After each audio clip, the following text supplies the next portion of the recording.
네, 드림의 교회 성도 여러분 안녕하십니까? 이재용 목사입니다. 제가 기도함으로 1월 29일 목요일 매일 묵상 하나님 앞에 올려드리도록 하겠습니다. 자, 기도하겠습니다.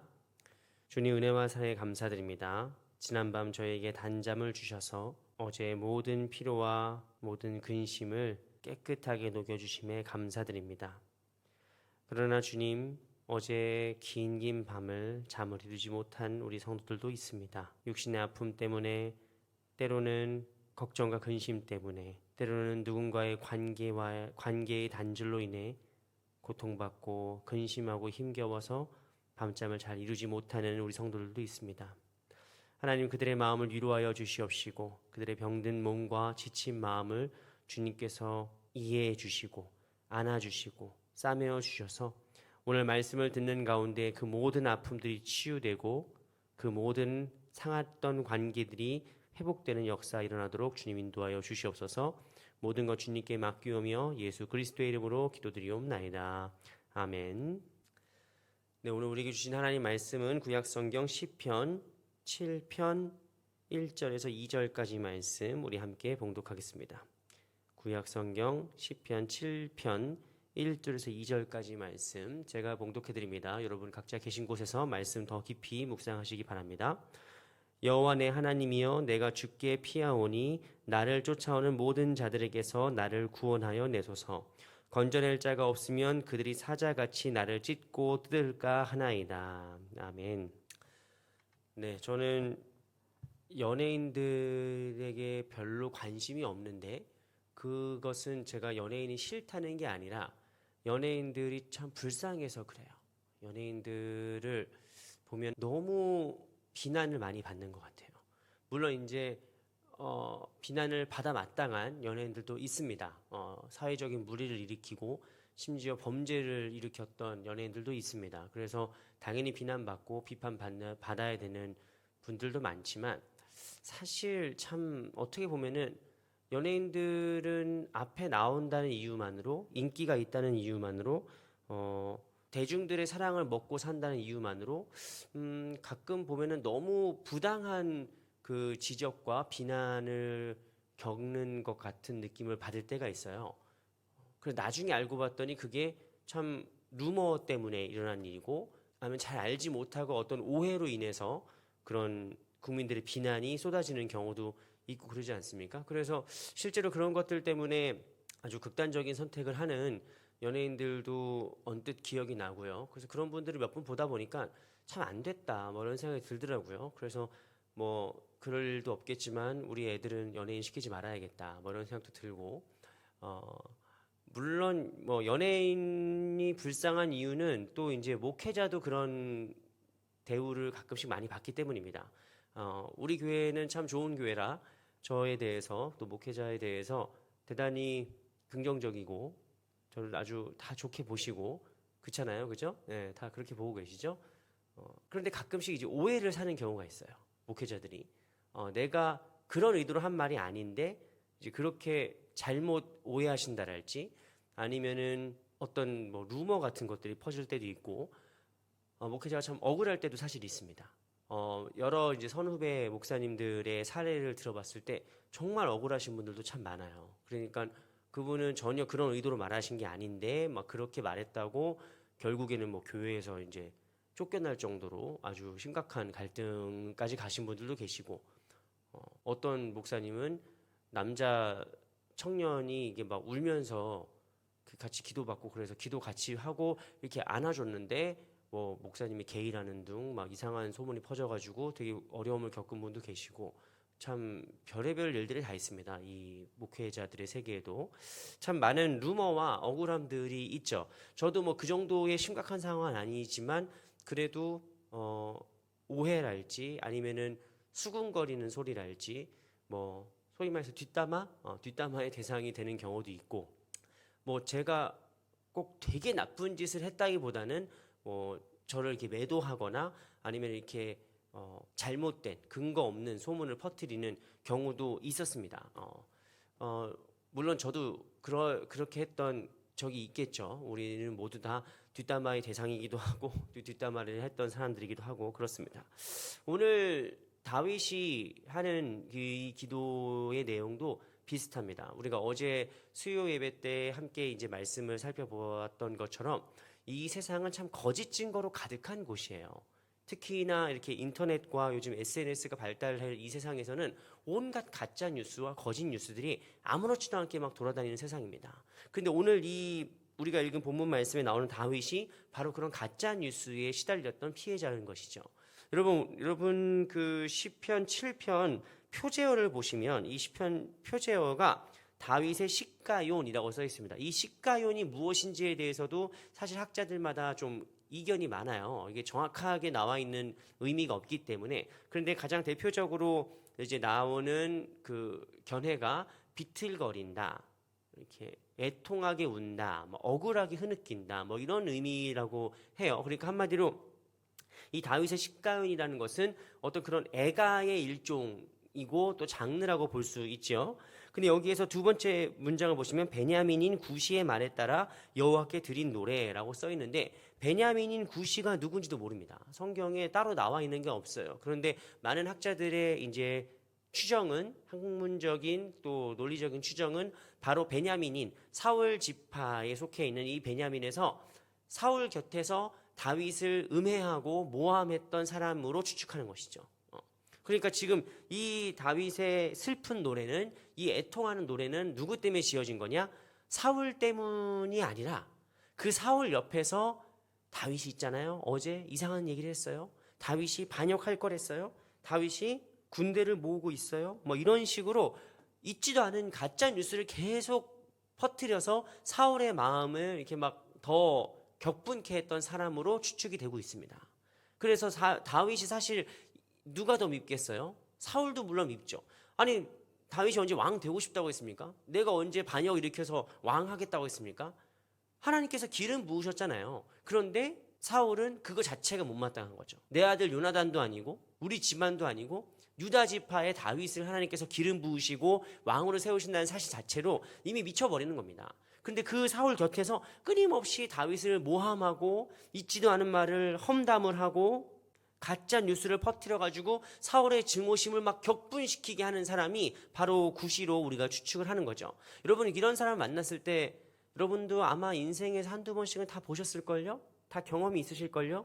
만약에 우리 중에 억울한 적이 한 번도 없었다 하는 사람은 아마 없을 겁니다. 누구나 다 억울하고 또 내가 바로 그 누군가의 험담과 뒷담화의 그 제물로 희생양으로 이렇게 올라갔던 적이 누구나 있죠. 누구나 우리는 모두 다 그런 적이 있습니다. 그런데 그럴 때에 여러분 얼마나 우리의 마음이 사실 두근두근하고 막 분노와 또는 이제 아무도 믿을 사람 없고 뭐 이런 걸로 인해서 얼마나 사실 우리가 힘들겠습니까? 그런데 그때 믿음의 사람은 어떻게 되느냐? 다윗은 어떻게 했느냐? 우리가 말씀을 통해서 함께 우리의 길을 발견하고 또 한번 생각해 보려고 하는 겁니다. 이 억울함이 폭발할 것 같은 순간에 다윗이 하나님께 어떻게 기도합니까? 여호와 내 하나님이여 내가 주께 피하오니 나를 쫓아오는 모든 자들에게서 나를 구원하여 내소서. 내가 주께 피하오니 라고 얘기합니다. 내가 주께 피한다는 말은 크게 두 가지의 의미가 있어요. 이 단어는 히브리어로 하사라고 하는데 이 하사라는 단어는 크게 두 가지 의미가 있다고 합니다. 첫 번째는 동물이 그 뭐 토끼나 뭐 작은 동물이 이제 포식자, 독수리나 뭐 또 맹수가 쫓아올 때 굴 속으로 싹 숨는 거 있잖아요. 필사적으로 숨는 거, 그것을 하사라는 동사가 보여준다고 해요. 그러니까 여러분 다윗은 지금 어떻게 합니까? 나를 잡아먹으려고 다가오는 모든 대적들에게서 피하는데 어떻게 피해요? 젠틀하게 괜찮은 척하면서 피하는 게 아니라 정말 필사적으로 피하는 거예요. 정말 하나님 날 좀 살려달라고 필사적으로 피하는 겁니다.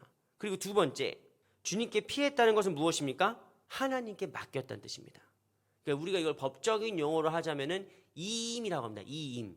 변호사에게 이 사건을 전달했다. 전가했다. 변호사가 알아서 해주기를 이제 청원했다. 이런 느낌인 거죠. 여러분 살다 보면 그렇습니다. 사실 우리 중에 그 누가 다른 사람과 갈등이 있는데도 마음이 편한 사람이 어디 있겠어요. 문제가 있으면 다 알죠.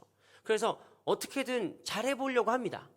내가 먼저 예쁘게도 말해보고 뭐 선물도 줘보고 아니면 뭐 가끔씩은 정 안 되면 대들 때도 있죠. 정말 싸울 때도 있고 우리가 할 수 있는 모든 방법을 다 동원해서 어쨌든 이 갈등을 끝내고 싶단 말이에요. 어쨌든 그래도 좋게 다시 좀 잘 지내보고 싶단 말이에요. 그런데 그게 안 먹히는 사람들이 있어요. 그 관계가 더 이상 이제 어떻게 해도 내가 할 수 없는 상황이 있어요. 여러분 그럴 때 다윗은 어떻게 했습니까? 노력하지 않았습니다. 나를 미워하는 사람, 나를 잡아먹을 듯이 달려오는 사람에게 나를 계속 해명하려고 하지 않았어요. 나를 해명하거나 뭔가 더 관계를 개선시키기 위해서 노력하지 않았어요. 어떻게 합니까? 하나님께 맡겼습니다. 이런 순간이 있는 거죠. 아무리 해도 관계가 개선되지 않을 때가 있습니다. 아무리 해도 저 사람이 도대체 왜 날 싫어하는지, 왜 미워하는지 알 수 없을 때가 있어요. 다윗이 스스로에게 물어보지 않았겠습니까? 내가 뭘 잘못했지? 내가 정말 잘못한 게 있나? 있다면 회개했겠지만 아무리 생각해도 없어요. 하지만 그럼에도 불구하고 그냥 이유 없이 싫은 사람이 있는 거거든요. 그럴 때 다윗이 어떻게 합니까? 하나님께 맡기는 거예요. 왜? 이건 내가 할 수 있는 일이 아니야. 내가 할 수 있는 걸 다 해봤어. 그런데 안 돼요. 그래서 하나님께 맡기는 겁니다.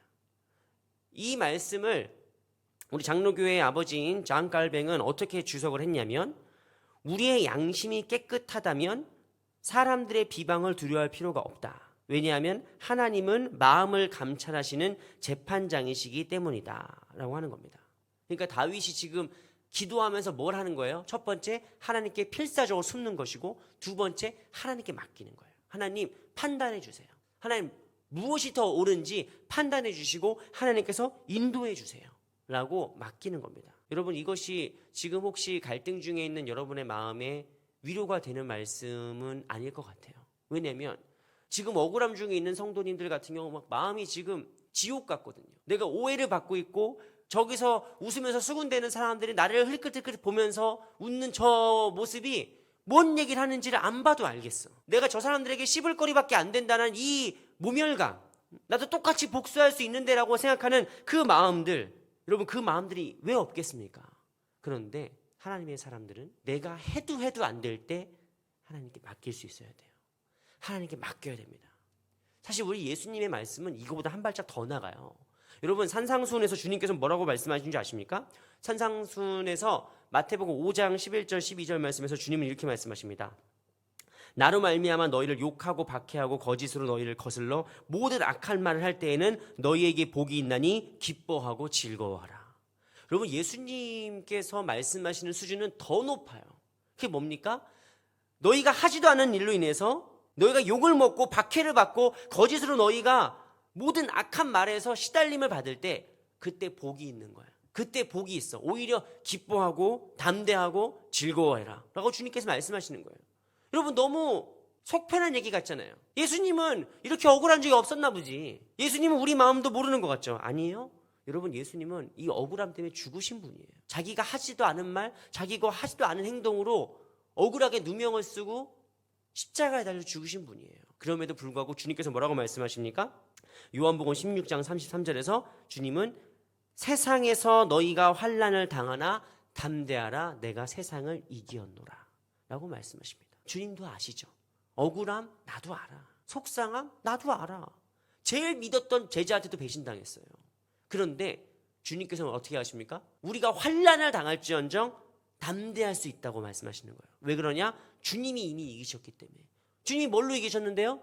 부활로 이기셨습니다. 죽음도 멈추지 못하는 생명의 역사로 이기셨다고요. 십자가에서 억울하게 돌아가신 우리 예수님을 하나님 아버지께서 생명을 다시 일으키신 사건이 부활의 사건이에요. 그 부활의 사건이 모든 예수 그리스도를 믿는 자들에게 재현되고 재현될 것입니다. 여러분 그것이 꼭 우리가 죽어서 천국 갈 때만 일어나는 것이 아니에요.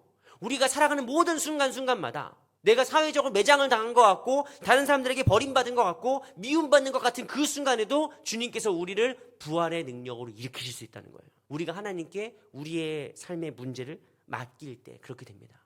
그러므로 사랑하는 우리 드림의 교회 성도 여러분, 사람들의 말에 휘둘리지 말고 하나님의 말씀을 붙잡아야 돼요. 사람들이 나에 대해서 이러쿵저러쿵 얘기할 때 오히려 그때일수록 더 주님을 붙잡아야 돼요. 그럴 때에 우리가 주님께 피할 때, 필사적으로 주님을 붙잡을 때 우리가 나를 죽이려 하고 나를 쫓아오는 맹수와 같은 저 악한 거짓 뉴스에서 버틸 수 있고 또 살아낼 수 있는 것입니다. 여러분 참 말들이 많은 이 세상 속에서 승리하고 담대하고 먼 훗날 지금의 이 고난의 시간을 간증하며 오히려 하나님께 감사할 저와 여러분 모두가 다 되기를 주님의 이름으로 축원합니다. 제가 기도하겠습니다. 주님, 이 땅에 억울하게 고통받고 있는 많은 사람들을 위해서 기도합니다. 그저 앞에 서 있다는 이유로, 그저 앞장서 있다는 이유로, 그저 유명하다는 이유로, 그저 더 열심히 일한다는 이유로 사람들에게 무시를 당하거나 아니면은 시기를 받거나 온갖 험담 속에 시달리는 사람들을 위해서 이 시간 기도합니다. 주님, 그들의 마음을 신원하여 주시옵시고 우리의 마음을 담대하게 하여 주시옵시고 사람들의 말들이 우리를 지치고 힘들게 할 때에 하나님의 말씀을 더욱더 굳건하게 붙드는 저희 모두가 되도록 주님 인도하여 주시옵소서. 모든 것 주님께 맡기며 예수 그리스도의 이름으로 기도드리옵나이다. 아멘. 네, 오늘도 하나님 말씀 붙들고 세상의 모든 말들에서 담대하게 승리하는 저와 여러분 모두가 다 되기를 주님의 이름으로 축원합니다.